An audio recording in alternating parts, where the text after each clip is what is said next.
காங்கிரஸ் பயன்படுத்தி திமுக இதுக்கு ஒரு முடிவு கண்டிருக்கலாம்ல. அப்ப இன்னைக்கு தாவேக்காக்கு கேட்கறது நியாயம்னா அது 2 மாசம் ஆட்சி. நீங்க திமுக 5 வருஷமா 5 தடவை நீங்க ஆட்சியில் இருந்தவங்க. இது உடனே திமுக மீது இதுக்கு பழி போடுறாங்க. இப்பவும் இது திமுகவின் காலத்திலேயே தொடங்கிய பிரச்சனைங்கிறாங்க. 1924 ஒரு ஒப்பந்தம் போடப்படுகிறது. 50 ஆண்டுகளுக்கான ஒப்பந்தம். அன்றைக்கு மதராஸ் மாகாணம், அங்கே மைசூர் மாகாணம். இந்த 50 ஆண்டு கால ஒப்பந்தம் என்பது 1974 நிறைவடையும். அப்ப எப்படி ஒப்பந்தம் போட்டாங்க? British period. அந்த ஒப்பந்தமே என்ன சொல்லிச்சுன்னா 1974க்கு பிறகு நாம இது குறித்து திருப்பி பேசி ஒரு ஒப்பந்தத்துக்குள்ள வருவோம் என்பதாக இருந்துச்சு. ஆனா 74க்கு முன்பாகவே கர்நாடக அரசு என்ன பண்ணிட்டாங்க அப்படின்னு கேட்டீங்கன்னா பிரச்சனை ஆரம்பிச்சிட்டாங்க. இல்ல 74ல இந்த ஒப்பந்தம் முடியுது, இந்த ஒப்பந்தமே இதாகாது, இனிமேல் கண்டினியூ ஆகாது, இந்த மாதிரி பல பிரச்சனைகள் ஆரம்பிச்சு 1968லேயே அவங்க ஹேமாவதி ஹாரங்கி அணைகளை கட்ட தொடங்கிட்டாங்க. அப்ப இங்க அண்ணா முதலமைச்சர், பொதுப்பணித்துறை அமைச்சராக டாக்டர் கலைஞர் இருக்கிறார்.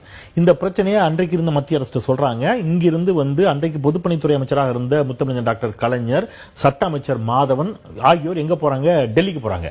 அங்க வீரேந்திர பாட்டீல் முதலமைச்சர், அவர் தான் அங்க பொதுப்பணித்துறை அமைச்சர். அதனால அவரும் அதுக்கு வர்றாரு கர்நாடகத்திலிருந்து. KL ராவ் மத்திய நீர்வளத்துறை அமைச்சர். இவர்கள் மத்தியில் பேச்சுவார்த்தை நடக்குது. இந்த பேச்சுவார்த்தையில் சுமூக தீர்வு எட்டப்படல. 1968 ஆகஸ்ட் 19, 20 2 தினங்கள் பேச்சுவார்த்தை, எதுவும் எட்டப்படல. 69 அண்ணா மறைந்த பிறகு முத்தமிழர் டாக்டர் கலைஞர் முதலமைச்சராக பொறுப்பேற்ற பிறகு திருப்பி இதே மாதிரியான ஒரு பேச்சுவார்த்தைக்குள்ள போறாங்க. அங்கேயும் தீர்வு எட்டப்படல. 1970 ஆகஸ்ட் மாதம் 16, 17 ஆகிய தேர்தல், ஆகஸ்ட், அப்புறம் செப்டம்பர், அப்புறம் நவம்பர் உள்ளிட்ட மாதங்கள், அக்டோபர் உள்ளிட்ட மாதங்கள்ல இதே மாதிரியான பேச்சுவார்த்தைகள் நடக்குது. 4 பேச்சுவார்த்தை. அந்த 4 பேச்சுவார்த்தைகளையும் எந்த சுமூக தீர்வும் எட்டப்படல.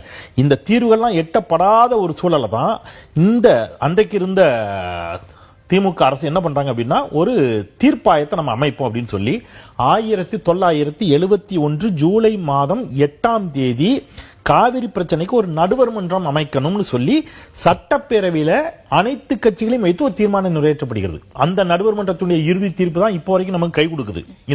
இந்த வரலாற்று புதிய முறை நேர்கள் புரிஞ்சுக்கணுங்கிறதுக்காக சொல்றேன். 1971 ஜூலை 8 அனைத்து கட்சிகளையும் சேர்த்து சட்டப்பேரவையில நடுவர் மன்றத்திற்காக தீர்மானத்தை மத்திய அரசுக்கு அனுப்பிட்டு, தீர்மானத்தை அவர்கள் ஏற்க மறுப்பார்கள், அது உடனடியாக செயல்படுத்த மாட்டார்கள் சொல்லி ஒரு வழக்கும் தொடுக்கிறாங்க உச்சநீதிமன்றத்தில்.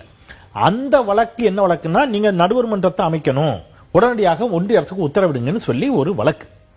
1972 சரியா மே மாதம் 21ஆம் தேதி அன்றைக்கு பிரதம மந்திரியாக இருந்த அம்மையார் இந்திரா காந்தி தமிழ்நாட்டுக்கு வர்றாங்க. இந்த பிரச்சனை குறித்து பேச்சுவார்த்தை நடத்தி தீர்வு காணலாமான்னு கேட்டீங்களா? அதுக்காக சொல்றேன். 2 மாநில முதலமைச்சர்களும் நான் உட்கார்றேன், பேசுவோம். ஏன்னா கர்நாடகத்தில் காங்கிரஸ் ஆட்சி, பேசி தீர்வு காணலாமே அப்படிங்கிற ஒரு இடத்துக்கு வருகின்ற பொழுது எங்களுக்கு தீர்வு முக்கியம், ஆனால் பேசி தீர்வு காணுவதா அப்படிங்கறத பற்றி நாங்கள் அனைத்து கட்சியிடமும் கேட்கணும்னு கலைஞர் சொல்றாரு. சரி கேளுங்க, ஆனா ஒரு டிமாண்ட், பேசணும்னா வழக்கு இருக்கும்போது பேச முடியாது, நீங்க வழக்கு திரும்ப பெற்றீங்கன்னா பேசலாம். அவங்க ஒரு வாதம் வைக்கிறாங்க. அனைத்து கட்சியும் கூட்டி ஆலோசிக்கிறார் அன்றைக்கு முதலமைச்சராக இருந்த டாக்டர் கலைஞர். அன்னைக்கு எம்ஜிஆரும் திமுக தான் இருக்கிறார். எல்லோரும் ஏகமனதாக சரி நமக்கு பிரச்சனைக்கு தீர்வு கிடைச்சா போதும், வழக்கு போட்டா ரொம்ப வருஷம் ஆகும், அவங்க பிரச்சனை தீர்க்கிறேன்னு சொல்லாங்களா, வழக்க வாபஸ் வாங்கலாம். ஆனால் ஒரு டிமாண்டை வச்சு வழக்க வாபஸ் வாங்கணும். தமிழ்நாடு, இது திமுக அதிமுக பிரிக்காதீங்க, தமிழ்நாடு கர்நாடகான்னு பிரிங்க. தமிழ்நாடு ஒட்டுமொத்த கட்சி அப்படிதான் இருந்துச்சு, கலெக்டிவ் ரெஸ்பான்சிபிலிட்டி. அப்ப தமிழ்நாடு என்ன முடிவு பண்ணுச்சு? நீங்க சொல்றீங்க, ஒரு பிரைம் மினிஸ்டர் சொல்றாரு, இன்னைக்கு மோடி சொன்னாதான் நாங்க நம்பவும் மாட்டோம், ஒரு பேச்சுவார்த்தைக்கு வரீங்கன்னா அப்போ அது மாதிரி நாங்க நம்புறோம், நம்ம என்ன பெறோம்? வழக்க திரும்ப பெறோம். ஆனால் நீங்க காவிரி நடுவர் மன்றம் அமைக்காமல் போனாலோ அல்லது எங்களுக்கு உடனடியாக தீர்வை தராமல் போனாலோ நாங்கள் மீண்டும் வழக்கு தொடருவோம் என்ற உத்தரவாதத்தின் அடிப்படையில் அன்றைக்கு வழக்கு திரும்ப பெறப்படுகிறது. அதன் பிறகு 72ல எம்ஜிஆர் தனியா போறாரு, தேர்தல் வருது, அதிமுக ஆட்சி.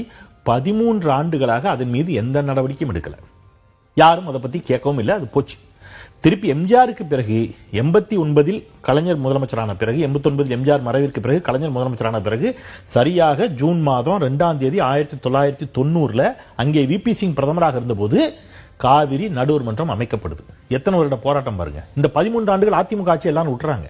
அப்போ ஜூன் 2 1990 நடுவர் மன்றம் அமைக்கப்பட்டு அந்த நடுவர் மன்றத்தினுடைய இடைக்கால தீர்ப்பு வந்துச்சு.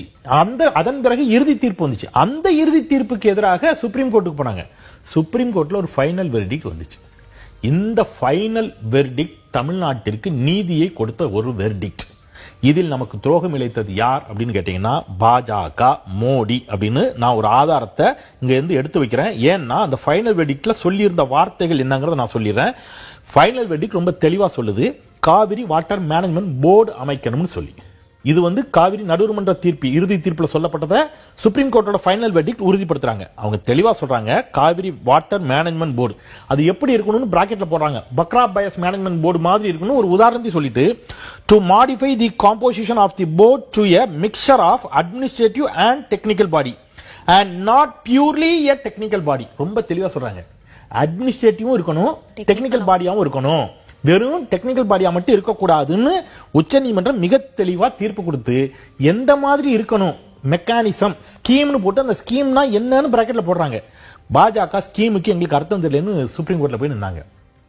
நீதிமன்றம் நாங்க தெளிவா சொல்லியிருக்கோம் அதை பாருன்னு சொன்னாங்க. நமக்கு சொன்னது வாட்டர் மேனேஜ்மெண்ட் போர்டு மேடம். ஆனா பாஜக அரசு அமைத்தது வாட்டர் மேனேஜ்மெண்ட் அத்தாரிட்டி ஆணையம். ஆணையம் வெறும் டெக்னிக்கல் பாடி, அட்மினிஸ்ட்ரேட்டிவ் பாடி கிடையாது. இதனால வந்த சிக்கல் தான் இன்னைக்கு இவ்வளவு. பொதுவா இந்த வாதங்கள் வருகின்ற பொழுதுதான் ஒரு வாதம் வைக்கப்படுகிறது. அதுக்காக சொல்றேன். நாம வந்து அங்க டேம் கட்டினாங்க, நாம இங்க ஏதாவது டேம் கட்டினோமா, இது மாதிரியான ஒரு வாதம் இருக்குல்ல, அதை எப்படி சிரிக்கணும்னு தெரியல. காவிரி நதியில நீங்க செக் டேம் தான் கட்ட முடியும். டேம் எங்க கட்டணும்னு உங்களுக்கு தெரியும். சரி, செக் டேம் அங்க இருக்குதா? யாரெல்லாம் கெட்டியிருக்கா? கரிகாலன் கெட்டினான் கல்லணைய கிபி 2ஆம் ஆண்டு. அதன் பிறகு முக்கொம்புல 1836 இருந்து 1838 சர் காட்டன் கட்டினார், அவர் பிரிட்டிஷ் கார்பரேட். அதே மாதிரி கீழணை கொள்ளிடத்துல 1838. அதன் பிறகு அங்கே யாரேனும் ஒரு ஆட்சியில அங்க வந்து செக் டேம் கட்டிருக்காங்களா? எஸ், முத்தமிழர் டாக்டர் கலைஞர் தான் மாயனூர் தடுப்பணைய கரூர்ல கட்டினாரு 2008. நீங்க கல்லணையுடைய கொள்ளளவையும் இதையும் எடுத்தீங்கன்னா இது 1 TMC, அது 1.5 TMC. அது இல்லாம நிறைய ஷட்டரை வச்சு நம்ம நினைச்சோம் தண்ணீரை தேக்கணும். அதையும் தாண்டி இங்கே இந்த தண்ணீருக்கான சிக்கல்கள், விவசாயத்திற்கான சிக்கல் வருகின்ற பொழுதுதான் என்னடா இது காவிரியிலிருந்து தண்ணியை திறந்து கூட பெரிய தகராறு இருக்கு, இங்க இருக்கக்கூடிய விவசாயிகளுக்கு சிக்கலா இருக்கு என்று வருகின்ற பொழுது ஆழ்துளை கிணறுகள் வைத்திருப்பவர்கள் அல்லது இந்த வச்சிருக்கிறவங்க என்ன கிணறு வச்சிருக்கவங்க, உரை கிணறோ ஆழ்துளை கிணறு வைத்திருப்பவர்களோ மோட்டார் பம்பு செட்டை வச்சு நீங்கள் தண்ணீர் பாய்ச்சி நம்ம விவசாயத்துல நாம முன்னேறுவதற்கு வழி செய்வோம்னு சொல்லித்தான் 89 முதலமைச்சராக வந்த கலைஞர் இந்தியாவில் முதல் முறையாக விவசாயிகளுக்கு இலவச மின்சாரத்தை கொடுத்தார். அப்ப ஏதோ ஒரு இடத்துல ஒரு அரசு ஆக்கப்பூர்வமான செயல்பாடுகளை கடந்த காலங்களில் செய்திருக்கிறது. பட் இவ்வளவு பிரச்சனைக்கு அப்புறம் போராடி கடந்த 5 ஆண்டு திமுக ஆட்சி இருக்கும்போது 2021 ஜூன் 12 தண்ணி திறந்தாங்க. 2022 இன்னும் ஒருபடி மேல போய் மே 24 தண்ணி திறந்தாங்க. 2023 ஜூன் 12, 2024 மட்டும்தான் ஜூலை 28, 2025 திருப்பி ஜூலை 12 தண்ணி திறந்தாங்க. இப்ப இந்த முதலமைச்சர் வந்திருக்கிறார். எங்களுக்கு தேவை ஒன்னே ஒண்ணுதான், என்ன? தண்ணி வரணும். இதுக்கு என்ன செய்ய போறீங்க அப்படின்னா, எனக்கு ஒன்னே ஒண்ணு, காவிரி ஆணைய கூட்டம் டெல்லியில நடக்குது. கர்நாடகா போய் சொல்லுது நாங்க தமிழ்நாட்டுக்கு தண்ணி தர மாட்டோம், தமிழ்நாடு எங்ககிட்ட தண்ணீர் திறந்து விட சொல்லியும் கேட்கவில்லைன்னு சொல்லுது.